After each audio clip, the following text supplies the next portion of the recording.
Sponsored by Created Equal. Time is running out for our nation. I beg of you, you need to stand against the evil that's plaguing our nation. If you don't like abortion, don't have one. Needs to be said to be objective truth is that there is no objective truth. Like, you kill a baby fetus, the same thing as killing any old inanimate object. I would argue that we certainly are not all created equal. Mark is training a new generation of leaders. To take on the culture of death and win. You young people, it's your movement now. It's not your parents anymore. The blood that is shed cries out to God from the ground for justice. And now, here's Mark. Well, ladies and gentlemen, thank you for joining me. My name is Mark Harrington, and you're tuned in to the Mark Harrington Show. You can find out more about us by going to markharrington.org. We're also broadcast live over terrestrial radio at WRFD, that's AM 880 in the Columbus, Ohio area, and also in Cincinnati at WCVX, that's 1160 AM on Saturdays. You can pick us up on my podcasts on Podbean, Google Podcasts, iTunes, and other things, as well as my Facebook pages and Created Equals Facebook page. Today we're going to be talking about Born Alive victims. Recently, President Trump signed an executive order to protect born alive victims. This has been also an issue that's been we've been attempting to get through the United States Congress. Currently, the Democrats will not bring this up for a vote in the U.S. House of Representatives to protect born alive infants that are born after failed abortions. We're not going to be talking about the failed abortions part today, but we are going to be talking about a story that came out of Columbus, Ohio, my hometown here. Started in 2017 with Amanda Finnefrock, and she has joined us. Amanda, thanks for being on the program. Thank you for having me. So, Amanda, I think some of you, our listeners, our viewers, may have heard about your story. Of course, we helped break it when you were able to video the situation in the hospital when you gave birth to twins in 2017. So some people might be somewhat available or know about the situation because of some of the social media that we've put out over the years. But if you would, take us from the start. 2017, you're pregnant, you go to Riverside Hospital with premature twins. What happens? Well, they immediately put me in a triage room, did an internal ultrasound. And I remember asking the lady if they were okay. And she told me they were fine. They were perfect. And then she told me to grab my husband's hand because they were going to die. So you went, I mean, the babies were 22 weeks, was it 5 days? They were born at 22 weeks and 5 days. However, I was admitted at 22 weeks and 2 days. Okay. So these are premature children. I mean, these children can live outside the womb with the proper type of prenatal care. I know this is a hugely difficult situation for you, and you've been grieving over the years for the loss of your two children. But for the sake of the program and making sure that people understand what happened, you were able to videotape this at the time. We want to play this. We're going to play this first clip, and this is where the babies are born prematurely, and you're begging with the hospital staff, nurses, and the doctors to save their lives. Go ahead and play this clip.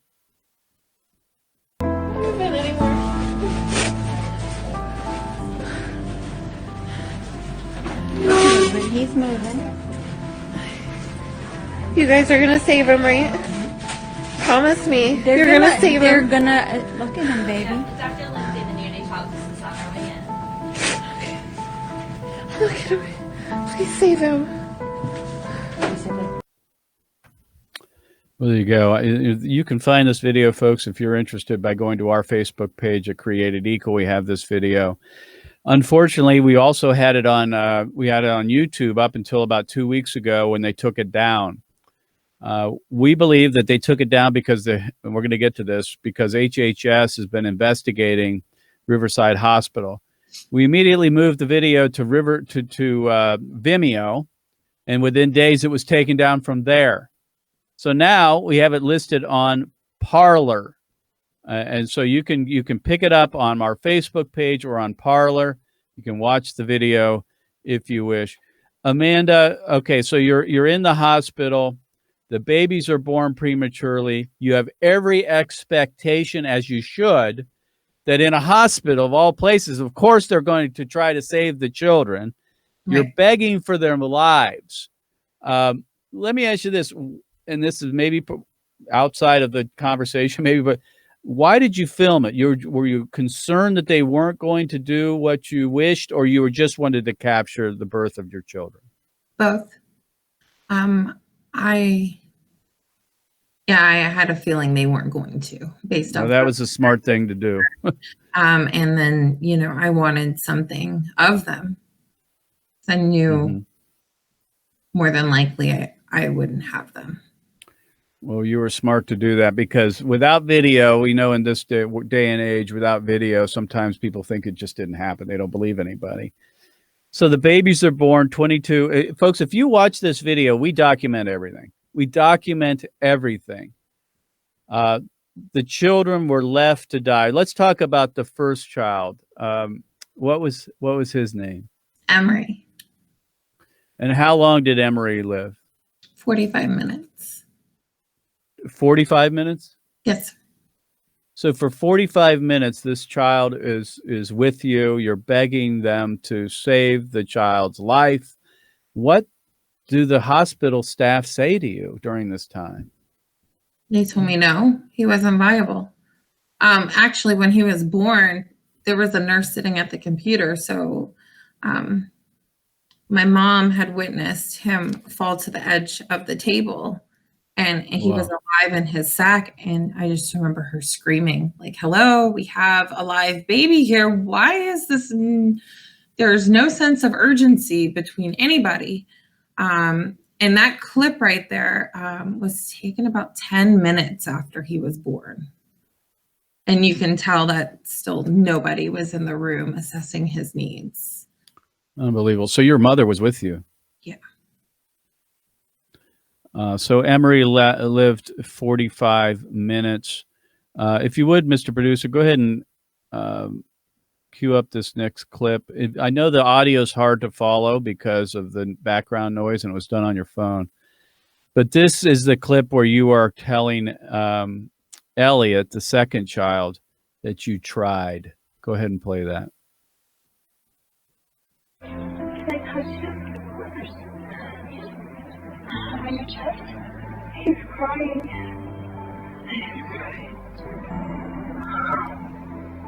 I want to make sure he doesn't fall.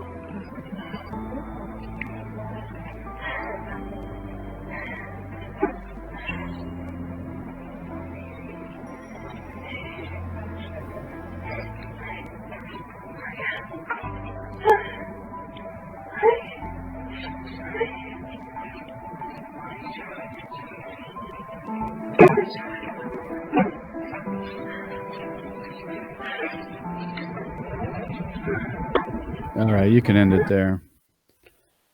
So Emery lives 45 minutes, and then Elliot comes too. How long did Elliot live? 2.5 hours. I mean, folks, it's just beyond belief. When we first saw these videos that Amanda sent to us, obviously we all broke down in tears, and we're not the parent of these children. And we just had to do what we could. So that's why we put the video together, got it out on social media. It's been 3 years now, 3 years.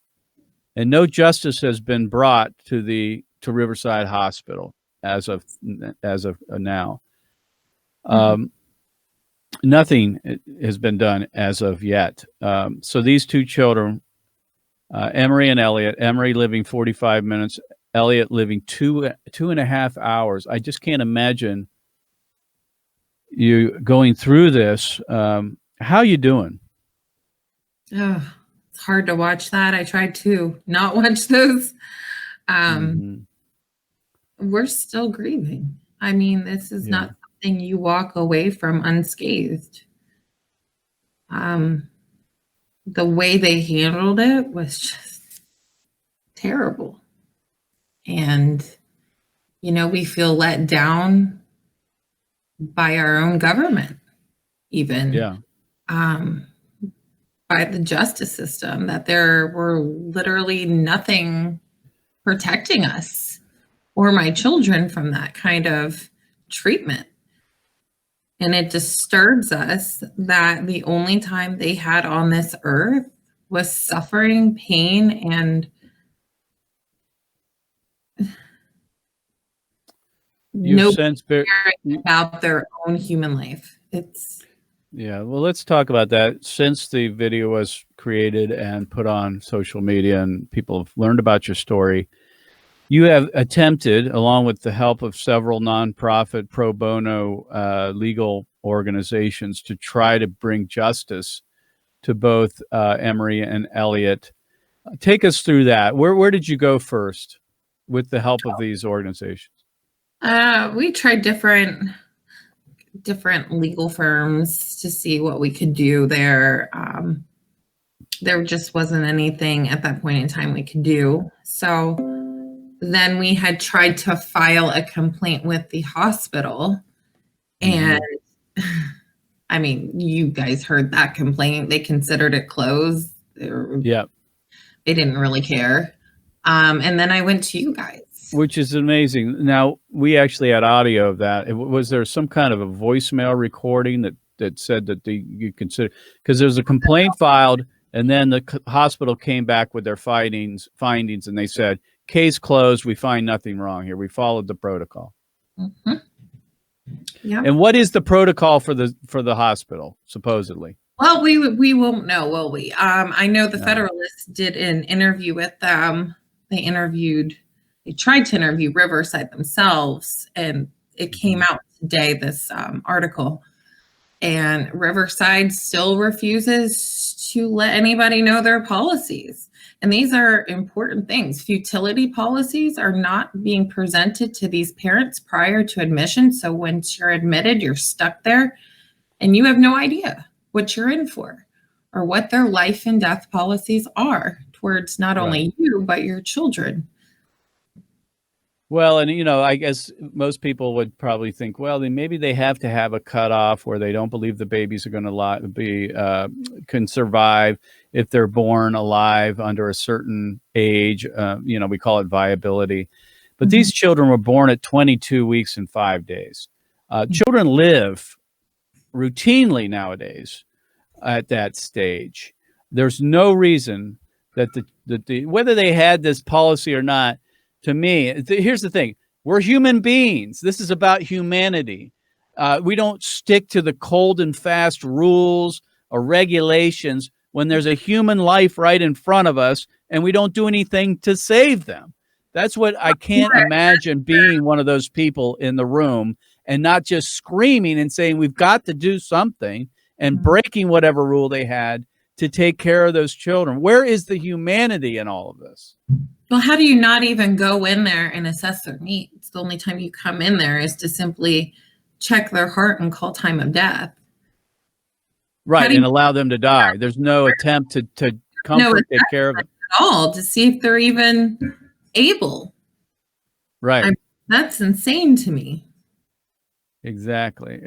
So, I mean, unfortunately, I think this probably happens more than we know. In fact, since your case, there's been several that have come out, similar type of cases that have made news. So the hospital still maintains that the case is closed. They did everything they were supposed to do. They followed protocol. Bring us up to speed, though, because just recently, obviously, this has come to light because of President Trump's executive order that he handed down a couple of weeks ago. Right. So, I mean, this has been brought to the attention of our federal government. I think that's one of the reasons he even implemented that executive order. So did you file a complaint with HHS? Is that how it started? I did, and then after I did, I also filed complaints on behalf of several other parents who have been through what I've Other been parents. to make them aware of what is happening. And then they we saw so that resulted in the executive order, and then the HHS came out with their directive. And what is their directive? And they are going to investigate Riverside because EMTALA, they believe, was violated, which is the Emergency Medical Labor and Treatment Act, which requires screening, transfers, all those things. I was denied, especially since they are receiving federal funding from the government.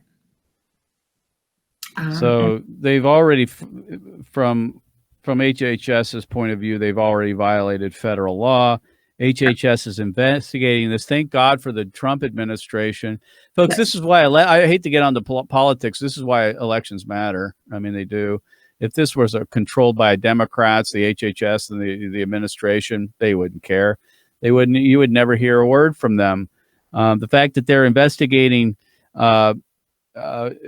Riverside Hospital is a good thing. Better late than never. I mean, it's been 3 years you've had to put up with this. Hopefully they can bring this to a head and bring justice to your twins.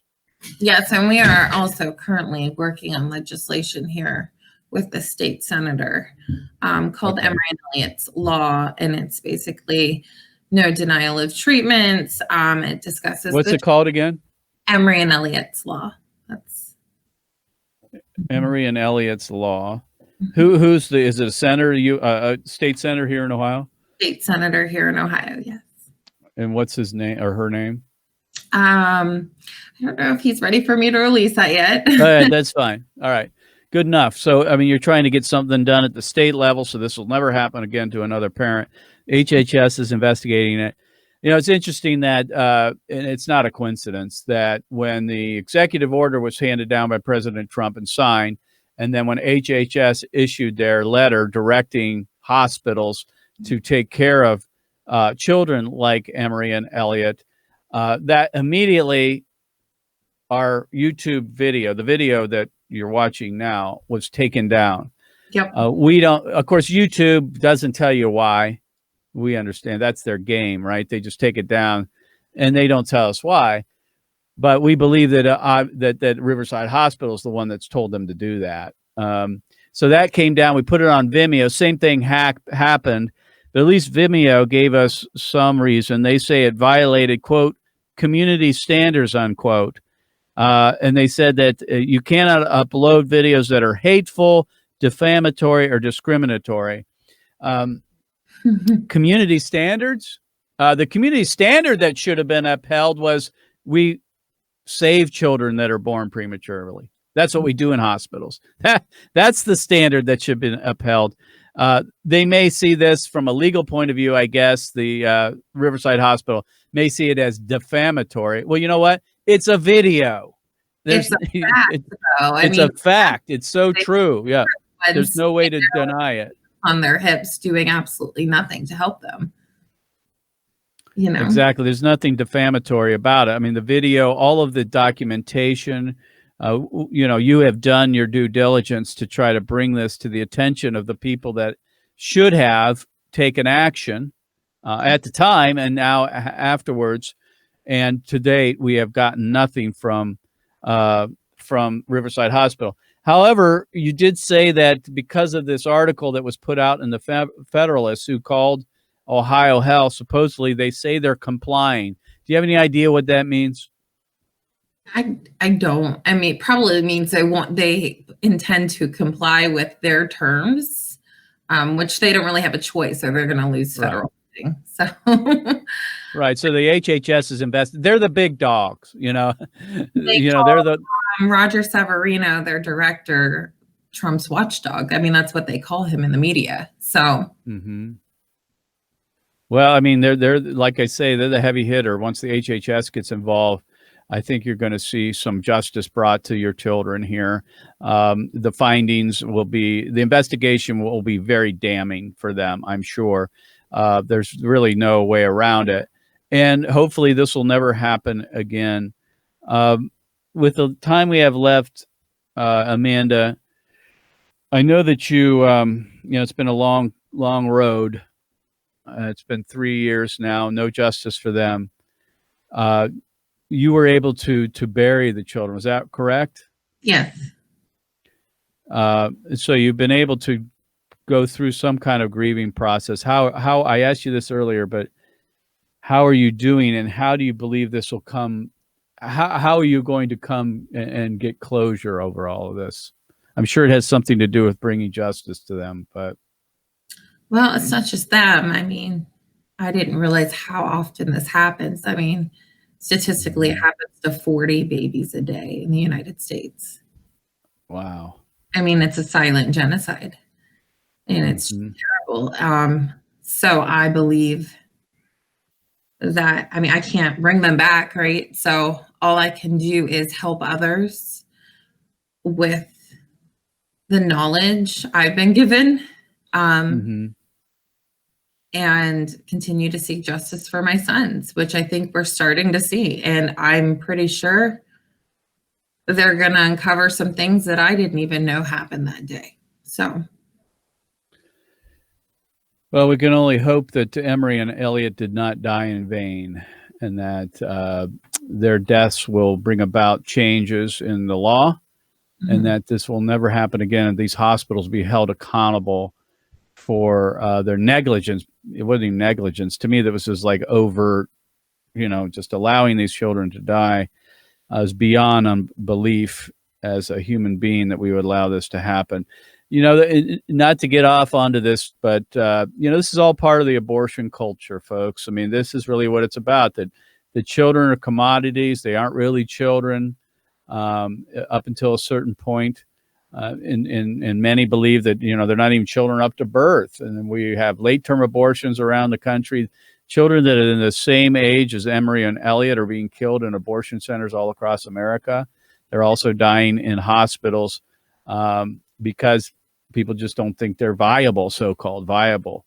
But this is part of a culture that's very cold-hearted and doesn't care about the weakest among us. Amanda, I thank you for being on the program. I know this is a difficult thing to talk about. We appreciate your courage, your willingness to take this head on and speak and tell your story to America. We do pray that justice will come to Emery and Elliot, and that you can get past this, and that healing will come to you sometime soon. So thanks for being on the show. Thank you for having me. All right. Amanda Finnefrock has been my guest today. Amanda, thank you again for being on the program. It's a really difficult thing that she's been going through. Lord, people, we asked that you would be praying for Amanda, that she would get justice. The main thing is that she would get justice. We pray that the hospital here in Ohio would admit they're wrong. We also pray that there's any way to get legal damages, that would also take place, to try to compensate Amanda for the emotional torment that she's had to go through for the last 3 years, the loss of her children. And so folks, be praying for Amanda, pray for her and her family, that they could get healing over this, and also pray for the HHS investigation here in Ohio and the legislation that is going to be introduced here in Ohio that would deal with this once and for all, and that this would never, ever happen again to children that are born prematurely anywhere in the United States. So thanks for joining us, folks. We're getting close to Election Day, so I exhort you to get out and vote, especially if you're in a key battleground. Your vote matters big time. This is a huge election that we're facing. Probably one that will, is probably one of the biggest that I've ever faced in my lifetime. The stakes are higher than ever. Things like this, when people say that elections have consequences, they do. If it weren't for Donald Trump, this HHS would not be investigating Riverside. The Democrats don't care about unborn children. They don't even care about born children. that are born prematurely. They believe that abortion should be legal up until the very time of birth. So, folks, please be in prayer for Amanda as she seeks healing and also justice for her 2 children. And also get out and vote before Election Day on November 3rd. We'll see you next time. You've been listening to your Radioactives here on the Mark Harrington Show. You can find out more by going to markharrington.org, or you can pick us up on YouTube or my Facebook pages. I am the president of Created Equal. We'll see you next time. God bless you. God bless America. And remember, America, to bless God.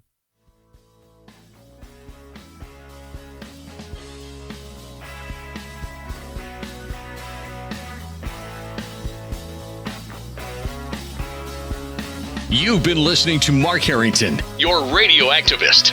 For more information on how to become a witness against the evil plague in America, call Created Equal at 614-269-7808.